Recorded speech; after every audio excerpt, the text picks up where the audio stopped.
नितिन गडकरी जी, स्वागत है आपका इंडिया इकोनॉमिक कॉन्क्लेव के 10th एडिशन में। और हर साल हम आपसे यही कहते हैं कि आपकी मिनिस्ट्री ने बदल दी है सूरत रोड्स और हाईवेज की, जिस तरह से काम हुआ है। ये उसका कुछ खास फॉर्मूला आपने अपनाया? कोई खास फॉर्मूला तो नहीं है, और इवन आप केवल मुझे क्रेडिट देते हो ये भी सच नहीं है। इसमें कंट्रीब्यूशन हमारे इंजीनियर्स का है, सब लोग रात दिन काम करते हैं, और कॉन्ट्रैक्टर्स का है। और एक बात जरूर है कि मैं दो चीजें बहुत अच्छी तरीके से कहता हूं जो महत्वपूर्ण है, कि financial audit is important but performance audit is more important then financial audit. तो मैं हर व्यक्ति का इवैल्यूएशन काम का करता हूं, और अगर वो ठीक नहीं है तो फिर नाराज भी होता हूं। दूसरी बात जो मैं अक्सर याद रखता हूं वो मैनेजमेंट की है, कि ए नाम के व्यक्ति ने ए स्क्वायर काम किया और बी नाम के व्यक्ति ने बी स्क्वायर काम किया, तो total work is A square plus B square. पर जब दोनों मिलकर काम करते ए प्लस बी ब्रैकेट में स्क्वायर, इसका जवाब आता है A square plus B square plus twice A B, and that is the result of collective team spirit. तो मेरे खुद के संबंध में प्रोटोकॉल वगैरह कभी पालन ही नहीं करता, तो मैं आखिरी व्यक्ति तक मेरा कांटेक्ट होता है। लेकिन बड़ी उपलब्धि ये है कि पिछले 10 सालों में जहां हाईवेज का काम बिल्कुल ठप पड़ा था, अब आप पिछले साल में 34 किलोमीटर्स पर डे तक ले गए हैं। और ये इस तरह के लार्ज प्रोजेक्ट्स आपने किए हैं। आपका एक प्रॉमिस भी था कि ये दिल्ली से देहरादून आप 2.5 घंटे में पहुंचाने वाले हैं। ये आपके हिसाब से मॉडल हाईवेज कनेक्टिविटी के कौन से ऐसे प्रोजेक्ट्स हैं जो आपको पर्सनल सेटिस्फैक्शन दे? देखिए, प्रोजेक्ट तो बहुत है। जिसका आपने उल्लेख किया दिल्ली देहरादून, उसके 2 पैकेज पूरे हुए हैं। अक्षरधाम से पूरा एलिवेटेड रोड है, और उसका इनॉग्रेशन एक 15-20 दिन में पीएम साहब को निमंत्रित किया, उनके द्वारा किया जाएगा। एक कालिंदी कुंज वाला 10,000 करोड़ का बड़ा प्रोजेक्ट है, जो फरीदाबाद के पीछे से है। मुझे दिल्ली का थोड़ा नाम कम मालूम है। वो बड़ा सुंदर है, नाले में एलिवेटेड रोड बनाकर एक पिलर पर 2-2 रोड करके उसको लाया है, वो भी सुंदर है। वो भी पीएम साहब 15 दिन 20 दिन में पूरा करेंगे। और ये जो देहरादून है वो 3 महीने में होना चाहिए, ऐसी कोशिश है। तो दिल्ली से देहरादून 2 घंटे में होगा। फिर एक मुंबई दिल्ली एक्सप्रेस हाईवे को एक हमने एक बीच में रोड बनाया है, वो पूरा हुआ 1.5-2 महीने में, तो दिल्ली जयपुर 2 घंटे में होगा। और दिल्ली से अमृतसर 4 घंटे में, कटरा 6 घंटे में, श्रीनगर 8 घंटे में, दिल्ली से मनाली 7 से 8 घंटे में, और दिल्ली से मुंबई 12 घंटे में, बेंगलोर से चेन्नई 2 घंटे में, और अभी मेरठ तो दिल्ली हो गया 4 घंटे का 45-50 मिनट में। फिर मैसूर से बेंगलोर हो गया। ऐसे हम 36 ग्रीन एक्सप्रेस हाईवे बना रहे हैं। बहुत पाथ ब्रेकिंग ये सारी चीजें जो आपने कही, कभी आप हाइड्रोजन गाड़ी में हैं, कभी इथेनॉल गाड़ी में हैं, ये आपके लिए पैशन की बात है? ये आपके लिए there's something that drives everybody. What drives you? पहली बात तो मैं 75 में जयप्रकाश नारायण जी के आह्वान पर मैं 11th में था, तो मैं वो स्कूल से उस आंदोलन में इन्वॉल्व हो गया था। उसका मेरा नुकसान भी हो, मैं इंजीनियर नहीं बना क्योंकि मुझे परसेंटेज में मार्क कम मिले। ठीक था, फर्स्ट क्लास मेंटेन करके, पर वो 75 के साल ने मेरी करियर को मेरे घर वाले कहते खराब कर दिया। तो मैं 52% मार्क में 49.26% साइंस ग्रुप में मिले, और मैं इंजीनियरिंग के लिए डिस्क्वालीफाई हुआ। अभी मुझे 9 डिलीट्स मिली है, डॉक्टरेट्स, पर मैं वो अभी भी लगाता नहीं, क्योंकि वो इंजीनियरिंग की एडमिशन मुझे नहीं मिलना, ये मुझे बड़ा ये हुआ। पर मुझे लगता है कि सबसे इम्पोर्टेंट चीज ये है कि पॉलिटिक्स मेरा पेशा नहीं है।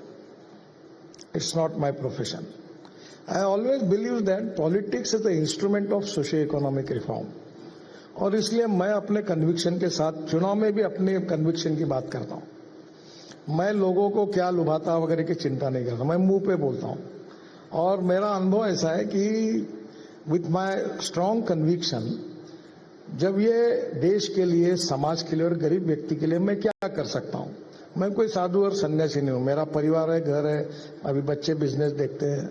मैं भी आपके जैसे कॉमन मैन हूं। पर मैंने तय किया है कि राजनीति में मैं देश के लिए, समाज के लिए और गरीब व्यक्ति के लिए कुछ करके जाऊंगा। And that is the inspiration मैं करते रहता हूं। फैंटास्टिक। ये आपने कहा कि मेरे को जो कहना होता है मुंह पे कहती हूँ।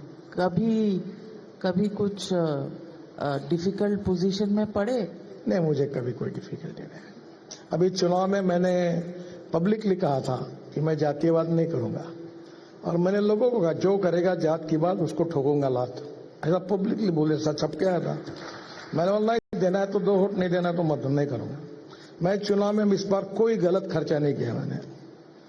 मैंने बोला नहीं करूंगा ये। मैं कब के लिए काम करूंगा, और पूरा नागपुर मेरा है, मेरा परिवार है, मैं नागपुर का हूं। नो डिस्क्रिमिनेशन, जात, पंथ, धर्म, भाषा, सेक्स, रिलीजन, नथिंग। तो मैं सब लोगों ने साथ दिया। मैं इस मत में हूं कि मुझे चिंता नहीं तुम क्या क्या दिखाते हो, कौन क्या लिखता है, कौन क्या सोचता है। मेरी भाषा में मैं बोलता हूं तेल लगाने गई दुनिया, अपने को तो अपने हिसाब से चलना है। तो राहुल गांधी का जो ये फॉर्मूला है कास्ट सेंसस का, और जितनी नंबर उतनी भागीदारी, जिस तरह के वो स्लोगन्स कहते हैं, उस पर आपके क्या विचार हैं? देखिए, पहले इस समाज की छुआछूत, अस्पृश्यता, जातीयता समूल नष्ट होनी चाहिए, और कोई भी व्यक्ति उसकी जात, पंथ, धर्म, भाषा और सेक्स से बड़ा नहीं होता। प्रॉब्लम यह है, हम सबका समान विकास होना चाहिए, सबको न्याय मिलना चाहिए, इस मत के है। पर नाउ प्रॉब्लम पॉलिटिक्स से ये है कि backwardness becoming a political interest. So everyone want to prove that he is backward, और इसमें राजनीतिक पार्टियों ने ऊपर उठकर समाज में जो सबसे गरीब है, यानी जात चारी है, एक गरीब है जिसमें आदिवासी है, महिला है, युवा है, किसान है। गरीब गरीब होता है, गरीब को जात, पंथ, धर्म और भाषा नहीं होती।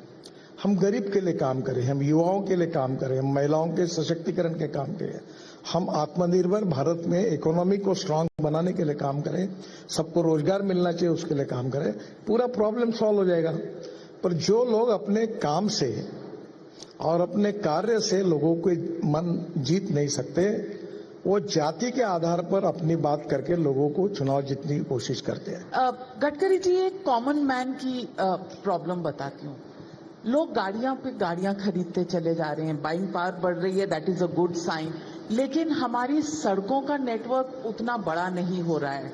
ट्रैफिक सिग्नल्स और जगह जगह पर जहां पर लेन्स हैं, टोल प्लाजाज हैं, वहां भीड़, ये एक समस्या है।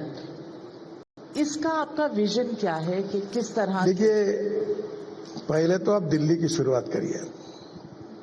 ये दिल्ली में बड़े से बड़े धनवान लोग होंगे, किसी के घर जाओ, इनके घर में पार्किंग नहीं के बराबर है, सब रोड पे गाड़ा खड़ी करते हैं।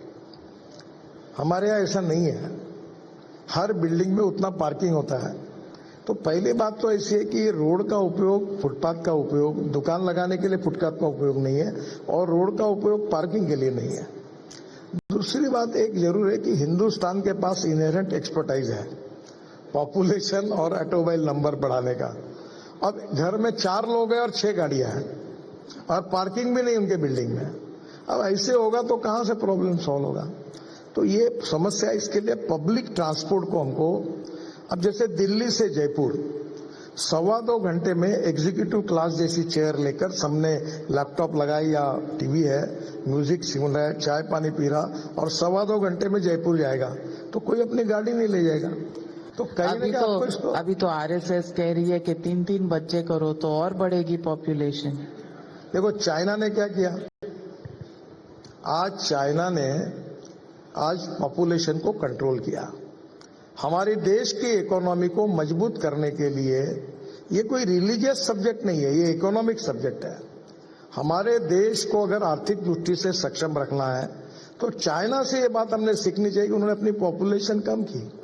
तो एक उसकी मर्यादा जो भागवत जी ने कहा वो सही है, और जात पंथ धर्म भाषा से ऊपर उठकर हमको ये करना पड़ेगा।